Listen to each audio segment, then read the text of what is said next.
महानगरपालिका सुस्त नहीं मस्त है। मानसून पूर्व भिवंडी का निरीक्षण, सांसद बालिया मामा ने प्रशासन को दी चेतावनी, लापरवाही पर ठेकेदारों और अधिकारियों पर होगी कड़ी कार्रवाई।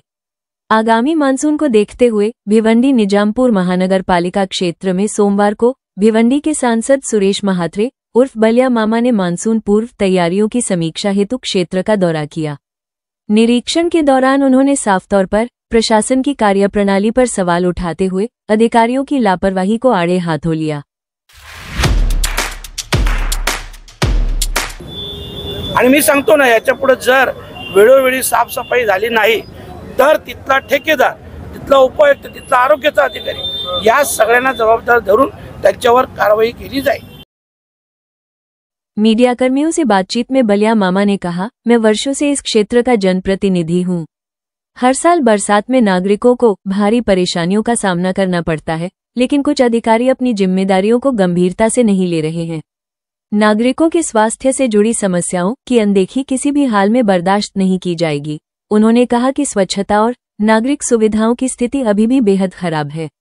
यदि आगामी दिनों में नियमित साफ सफाई और आवश्यक उपाय नहीं किए गए तो संबंधित ठेकेदारों, उपायुक्तों और स्वास्थ्य अधिकारियों पर स्पष्ट जिम्मेदारी तय कर सख्त कार्रवाई की जाएगी।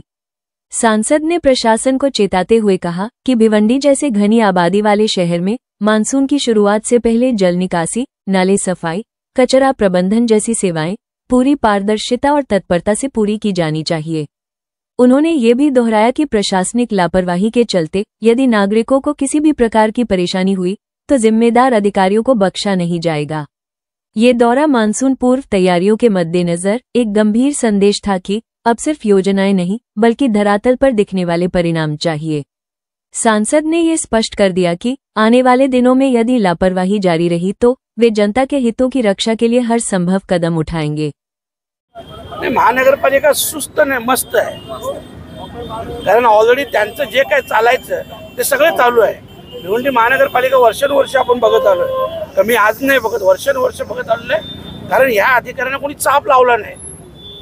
आणि मी सांगतो ना, याच्या पुढे जर वेळोवेळी साफसफाई झाली नाही तर तिथला ठेकेदार, तिथला उपायुक्त, तिथला आरोग्याचा अधिकारी या सगळ्यांना जबाबदार धरून त्यांच्यावर कारवाई केली जाईल।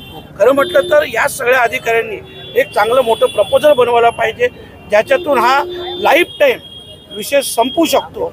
परंतु प्रत्येक वर्षी ठेका काढायचा, ठेकेदाराला काय मिळेल ते बघायचं, आपसात बाकी सगळे अधिकारी असतील, इतर लोक असतील, ह्या सगळ्यांची मिली बघत असल्यामुळे हे सगळे मॅटर सॉल्व होत नाही।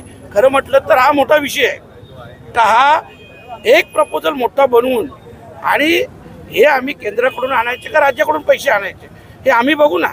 आणि म्हणून मी महानगरपालिकेचे उपायुक्त असते सगळ्यांना सांगितलं तर तुम्ही फक्त प्रपोजल बनवा। महानगरपालिकेत पैसा नसेल ना, कुठून पैसा आणायचा, कसा आणायचा ते आम्ही बघू, परंतु एक प्रपोजल बनला पाहिजे। प्रत्येक वर्षी येऊन मी इथं पाहणी करणार नाही।